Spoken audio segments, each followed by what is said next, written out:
Assalamualaikum warahmatullahi wabarakatuh. Perkenalkan, nama saya Adisti Putri Naswandi dengan NIM 11012132116 dari kelas TT 4509 gabungan 5. Dan pada kesempatan kali ini, saya akan memaparkan materi mengenai akhlak, ukhuwah, dan tasamuh untuk memenuhi tugas pengganti UTS Pendidikan Agama Islam dan Etika. Untuk itu, saya akan langsung masuk ke dalam materinya. Sebagai seorang muslim yang taat, tentunya kita sudah tidak asing lagi dengan kata akhlak. Akhlak merupakan suatu pondasi yang melekat dalam diri manusia untuk menjalankan kehidupan setiap muslim, baik secara pribadi maupun dalam bermasyarakat. Bismillahirrahmanirrahim. Di dalam materi yang saya bawakan, terdapat 4 topik pembahasan di dalamnya. Di antaranya adalah pengertian akhlak, jenis-jenis akhlak, ruang lingkup akhlak, ukhuwah, dan tasamuh. Secara etimologi, akhlak berasal dari kata khulukun yang berarti budi pekerti, perangai, tingkah laku, atau tabiat. Sedangkan secara istilah, akhlak adalah sifat seseorang yang melekat dalam dirinya yang kemudian dapat terlihat dari perilaku orang tersebut.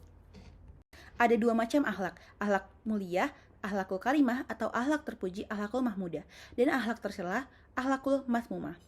Akhlak mulia adalah cerminan kesungguhan iman, sebaliknya akhlak tercela merupakan refleksi lemahnya keimanan.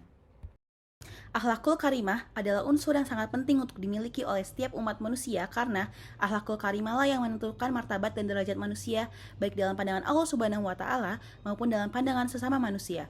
Tanpa adanya akhlak, maka manusia hanya akan membawa kerusakan pada sekitarnya. Contoh dari akhlak mulia adalah berbicara yang baik, berkata jujur, rendah hati, sabar, dan lainnya.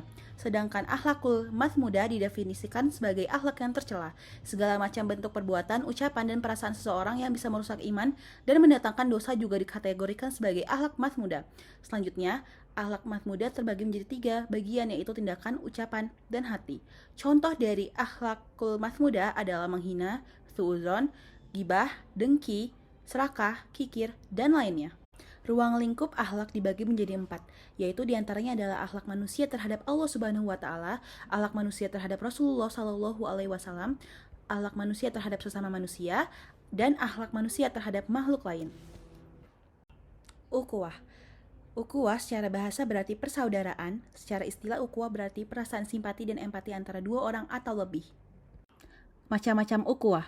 Ukhuwah Islamiyah, kekuatan iman dan spiritual yang dikaruniakan Allah Subhanahu wa taala kepada hambanya yang beriman dan bertakwa yang menumbuhkan perasaan kasih sayang, persaudaraan, kemuliaan, dan rasa saling percaya terhadap saudara seakidah. Selanjutnya ada ukhuwah insaniyah atau basyariyah, bentuk persaudaraan yang berlaku pada semua manusia secara universal tanpa membedakan ras, agama, suku, dan aspek-aspek kekhususan lainnya. Yang terakhir ada ukhuwah watoniyah, yaitu bentuk persaudaraan yang diikat oleh jiwa nasionalisme tanpa membedakan agama, suku, warna kulit, adat istiadat, dan budaya juga aspek-aspek lainnya. Manfaat ukhuwah ialah timbul sikap tolong-menolong, tumbuh rasa saling memahami, menimbulkan rasa tenggang rasa dan tidak menzolimi satu sama lain, terciptanya solidaritas yang kuat antar sesama muslim, terciptanya persatuan dan kesatuan bangsa, juga terciptanya kerukunan hidup antar sesama warga masyarakat. Selanjutnya ada topik pembahasan tasamuh.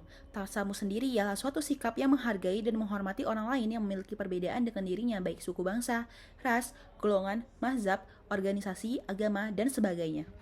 Contoh tasamuh yaitu menghormati orang lain yang sedang beribadah, memberikan kebebasan orang lain dalam hal keyakinan atau agama, berlapang dada dalam menerima semua perbedaan, dan tidak memaksakan orang lain dalam hal keyakinan atau agama. Akhlak merupakan pegangan penting bagi kita sebagai bekal pertimbangan amal baik dan buruk di akhirat nanti. Akhlak yang kita harus cerminkan dan jalankan dalam kehidupan sehari-hari adalah akhlak terpuji. Sedangkan akhlak yang kita harus hindari adalah akhlak tercela karena tidak ada untungnya juga kita melakukan sebuah perbuatan jahat. Untuk itu kita harus saling menghormati satu sama lain tanpa membeda-bedakannya agar kita terus dikelilingi oleh sebuah perbuatan baik agar terhindar dari siksa neraka. Sekian yang bisa saya sampaikan pada pemaparan materi hari ini. Mohon maaf bila masih ada kekurangan pun kesalahan baik dalam lisan maupun tulisan. Untuk itu saya ucapkan terima kasih banyak atas perhatiannya. Wassalamualaikum warahmatullahi wabarakatuh.